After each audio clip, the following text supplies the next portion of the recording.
Hello everyone, I'm Pengyu Zhang from the University of Massachusetts. Today, I will present a new network design for backscatter system, which enable the backscatter communication to operate in severe energy harvesting conditions. This is joint work with Deepak Ganesan. If you look at the technology trends in low power sensors, one interesting area is micro power sensors. These sensors are equipped with micro energy harvester.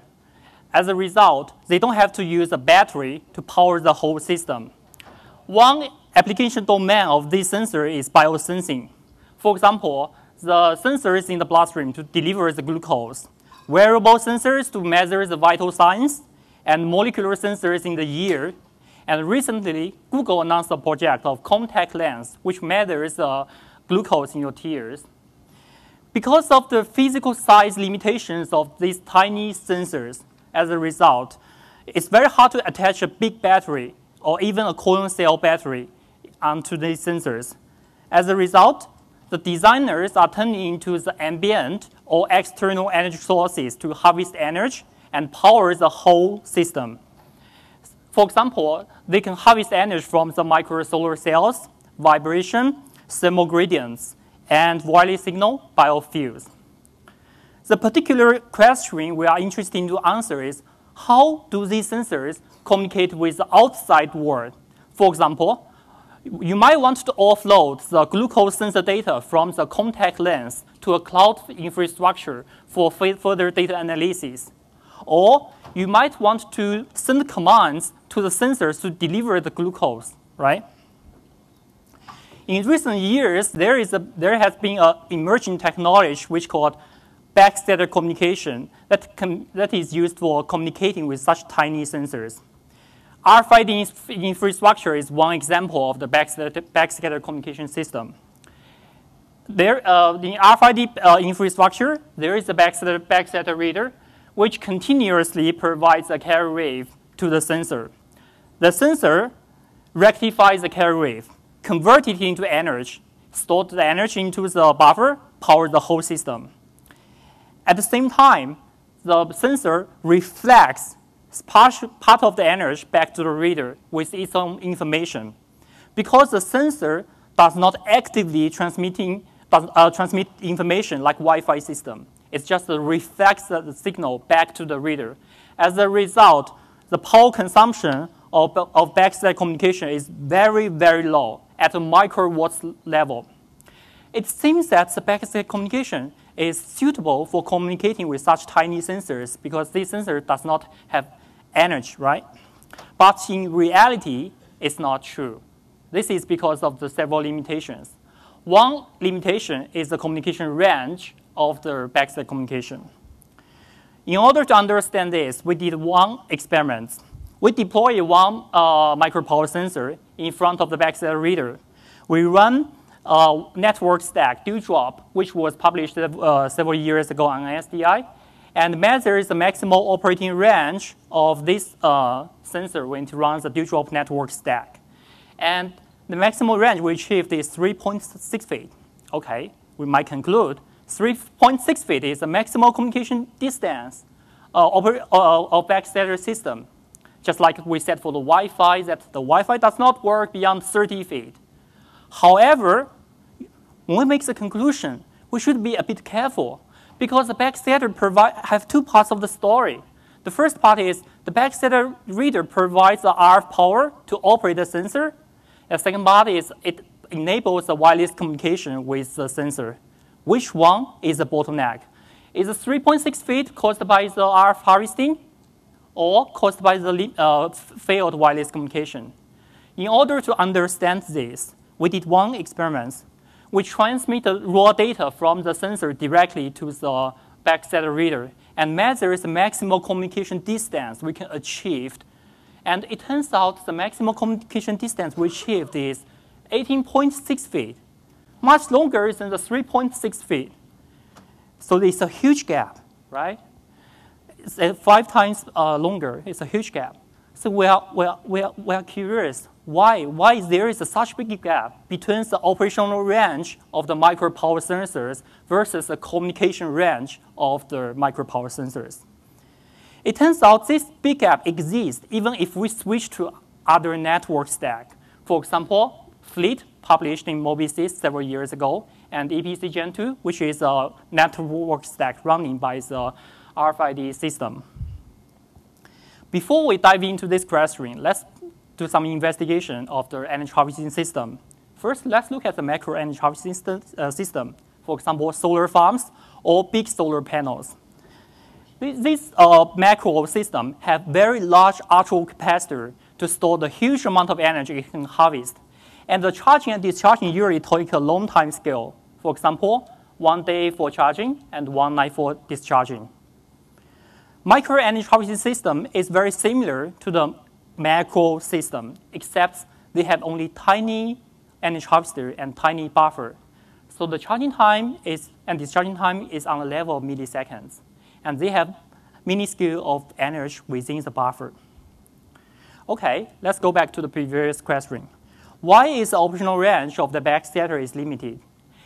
Our key observation here is that if you run a network stack on top of the sensor, any task within the network stack should be able to fit into the single discharging cycle of the device.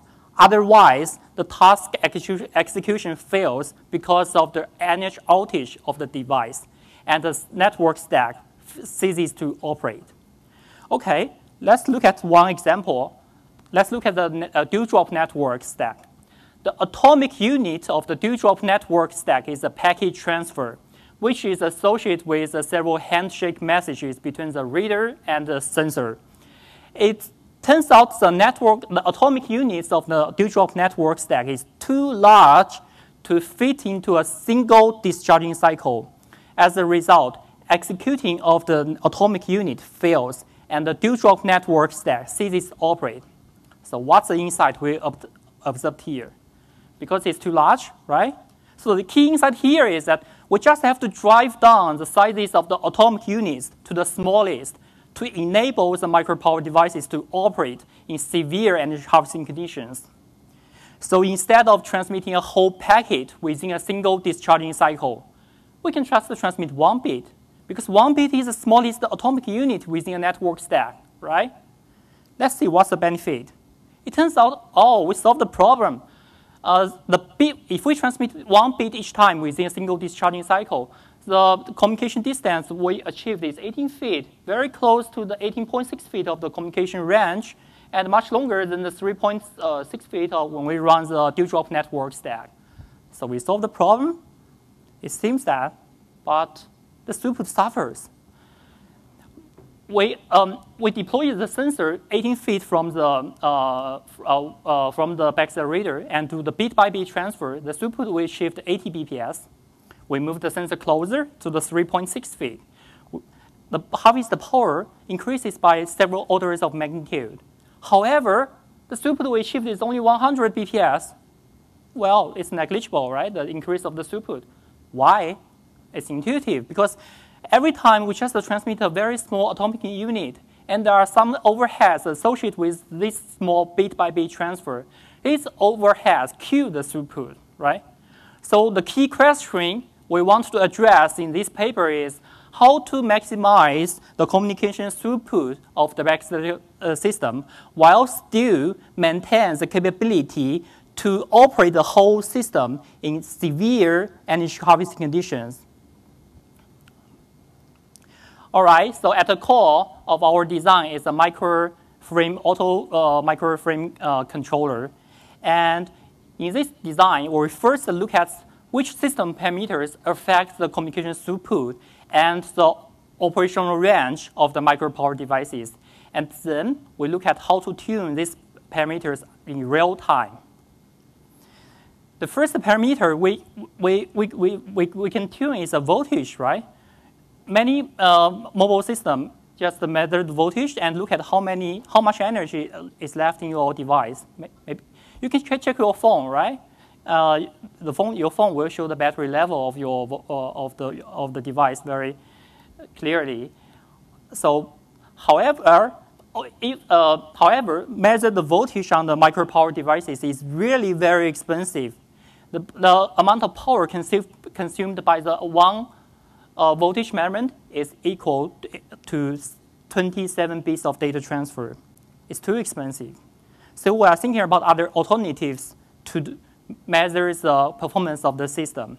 One group of parameters we come up is a sleep time, where the device is staying in the sleep mode, and the number of bits we should transfer during the discharging cycle. These two parameters are implicit parameters of the system. If you sleep longer, you buffer more energy. If you transmit more data, you deplete more energy. The crucial part is these two parameters can be measured very cheaply on real system because they are time domain parameter.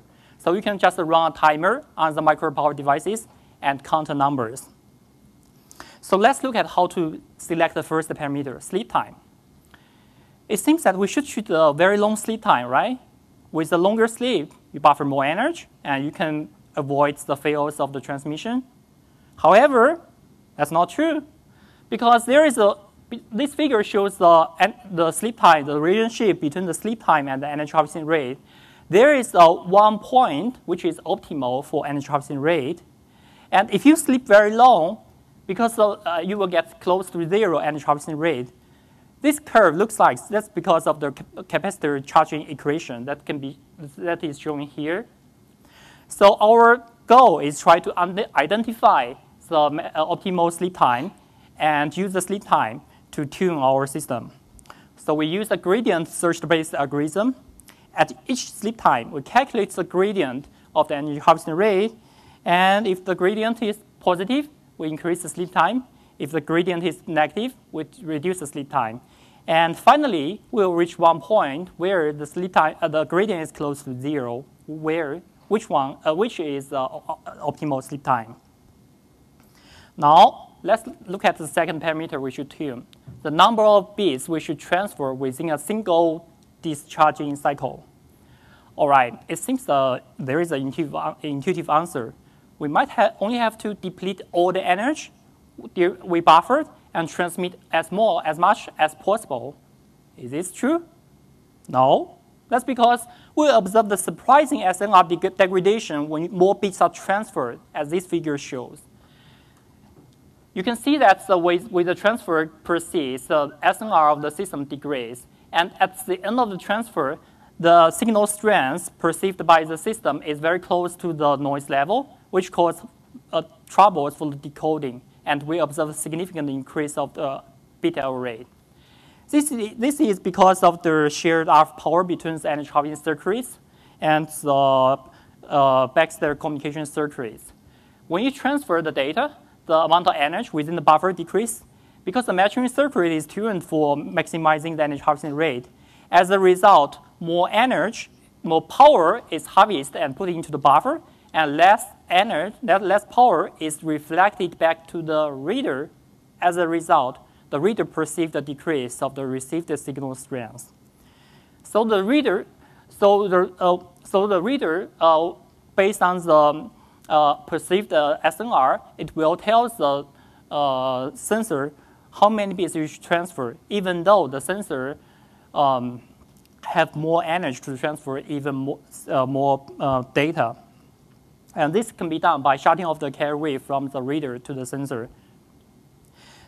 Having discussed how to select the parameters for the optimize the performance of the system, let's see how to run the auto-tuning process in real time on a backscatter communication system.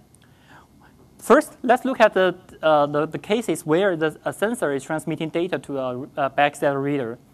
And we can run the auto-tuning process to select the sleep time and the number of bits we should transfer.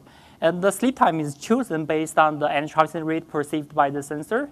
And the number of bits are selected based on the SNR perceived by the reader.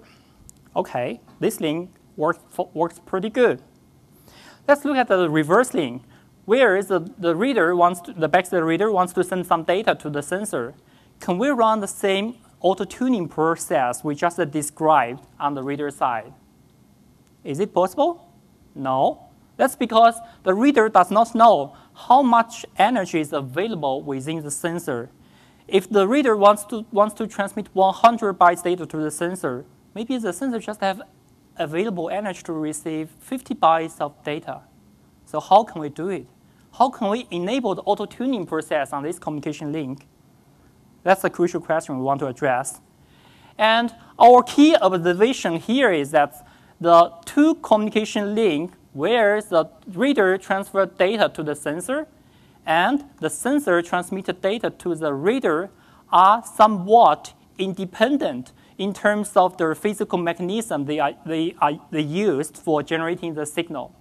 For example, when the reader wants to transmit data to the sensor, it turns on and turns off the carrier wave to generate the high and low pulses that can be received by the sensor. When the sensor wants to transmit data to the reader, it tunes and detunes antenna to generate the fluctuation of the signal on the carrier wave that is generated by the reader. You see that these two communication links, they use totally different physical mechanism for generating the signal, right? So both links can happen at the same time, same band. That's a crucial observation we observed. So basically, when the sensor wants to sleep to buffer more energy, it can just send a stop signal directly, even though the reader is sending signal to the sensor. The stop signal will generate a fluctuation on the carrier wave. And you see that the variance of the stop signal is larger than the variance of the noise, but smaller compared to the variance of the reader's signal. As a result, even if the reader transmitted data to the sensor, it can still perceive the stop signal that is generated by the sensor itself. So, but remember here, the stop signal is within the same band and same time of the reader's transmission. This is feasible for the reader to detect this signal because the independency of these two communication links. All right. We have talked about how to run the auto-tuning process for when a single sensor communicates with a backscatter reader. So let's look at the cases where there are multiple sensors deployed in front of the reader and how to schedule the transmission from multiple sensors. Usually, the scheduling on the channel on the MAC layer is based on the packet level. The reader can tell the first guy to transmit the packet first and tell the second guy to transmit packet second. However, remember that our technique fragments the packet transfer into tiny microframes and insert sleep gaps between frame transfer. So each packet transfer is just a sparse small microframes in the channel with very large sleep gap in the middle. If we interleave the sensors on the packet level, you can see that most of the time the channel is idle because it's just the device is in the sleep mode for harvesting energy, right? But the sleep time of the first guy can be used to schedule the transmission of the second guy. So our key insight here is the interleaving should be done not on the packet level, should be done on the microframe level. We should interleave the microframes from multiple sensors to optimize the efficiency of the MAC layer channel. So the basic idea of the scheduling algorithm is the token bucket-based scheduling algorithm. The reader keeps tracking the sleep time and the microframe size of each sensor and fit into a token bucket scheduler. Because of the time limitations, we will not cover the details of the scheduling algorithm. Please refer to our papers. We implement our system on a software-defined radio, USRP, which acts as a backscatter reader, and on the Moo, UMass Moo system, which acts as a micro power sensors. We deploy 10 sensors in front of in a 10 meter by 20 meter room. First, let's look at the benefit in terms of the operational range. In this experiment, we adjust the RF power level from the 17.5 dBm to the 25.5 dBm, and we measure the maximal communication distance of these two network stacks. The first network stack is the Dewdrop, and the second network stack is ours. And you can see that the Dewdrop network stack never operates beyond 8 feet. But by fragmenting the components, our network stack can operate until 21 feet, which is 3.5 times longer compared to the Dewdrop. So it's a significant increase in terms of operational range. And even though our system is optimized to try to push the operational range of the micropower sensors, by making every microjoule count in our system, we get a surprising benefit in terms of the communication throughput. Because we have different mechanisms for optimize communication throughput, we want to look at the contribution from each of them. So we compare against the Dewdrop. Dewdrop is the left corner baseline. By adjusting the number of bits based on the energy harvesting rate, and we get a throughput benefit of 4.2. By adjusting the number of bits you should transfer based on the perceived SNR at the reader side, you get another benefit of 1.2 times. And by trimming the overheads of the whole system, we get another 0.14 times increase in terms of throughput. The total throughput gain is 5.8, which is very significant. Now let's look at the benefit, the operational range and the throughput benefit when the reader wants to transmit data to the sensor. And we compare against the EPC Gen 2 network stack in this example. And we found that the EPC Gen 2 network stack ceases to operate at 3 feet, and our scheme can keep operating until 18 feet. So it's a 9 times increase in terms of the throughput, in terms of the operational range. And the average throughput we achieved is roughly 1.5 kbps. Remember that because of the time limitations, we don't cover the experiment results as we do the experiments with 10 sensors in front of the reader, and we also have a lot of engineering tricks to trim the overheads associated with each microframe transfer. So you can refer to our paper for details of these two past evaluation. In conclusion, in summary, we presented a very network stack, QuarkNet. It enables the network stack to seamlessly scale down to very severe energy harvesting conditions.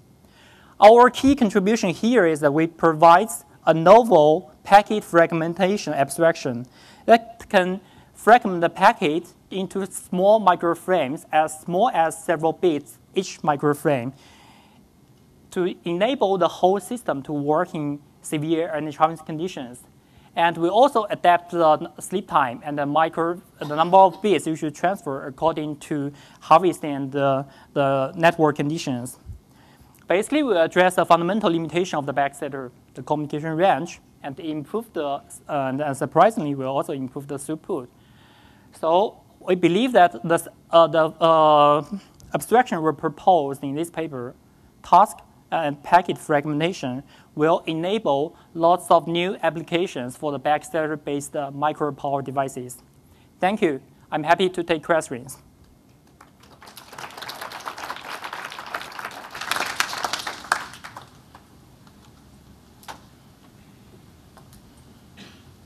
I'll ask a question. I'm Josh Smith, developed the WISP, which the Moo is a version of that.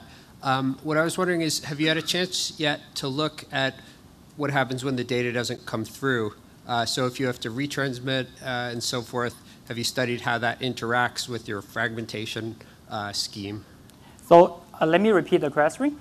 The question is, does the data can be received correctly if the packet is fragmented, right? Well, how does whatever you do when there's data loss, how does that interact with the fragmentation scheme? Basically, our fragmentation scheme tries to fragment any packet into small microframes. So for example here, we fragment the whole packet into several microframes. So even if you have some CRC or the error correction code on the packet level, this error correction data here at the end of the packet will be fragmented into the microframes. So At the microframe level, we do not check the errors on the microframe, but on the packet level, we reassemble the whole packet and do the error correction. So you're saying there's basically no cost to the microfragmentation scheme. You can just layer that on top of whatever else you're doing for error correction and detection. I would not like to say there is no cost, because in order to decode a packet, there are some fixed structure, right? Even if you want to decode the microframe on the wireless channel, there are some fixed structure. For example, one of the structure is in the EPC Gen 2 network stack. You can see that's the data you want to transfer. But beyond the data, there are some associated free structure, some associated frame structure, for example, piloton and the preamble. These two guys are used to identify the beginning of the packet, and you need to perceive partial of the frame structure to enable the decoding, correct the decoding. So in our implementation, we preserve the preamble of the structure, because this one, if you do the correlation on the preamble, you can detect where the packet starts. But we remove the piloton because of the specific reason EPC Gen 2 designed the piloton. Okay. All right. I have a couple of questions. First, what was the capacitor size you use for the storage? And secondly, how do you implement the gradient algorithm that you propose? Did you use an ADC, or, I mean, how did you do on the prototype? Yeah, that's a great question. For the first question, what's the capacitor size? We use the standard Moo. So the standard Moo capacitor size is 10 microfarad. Let me see, where is my? So we use the standard Moo, and the standard capacitor size is 10 microfarad. And for the second question, how to run the gradient-based search algorithm? That's a very good point, because we should be very, very careful to run the gradient search-based algorithm, because the computational overhead can be very high, right? So we don't use the ADC, remember.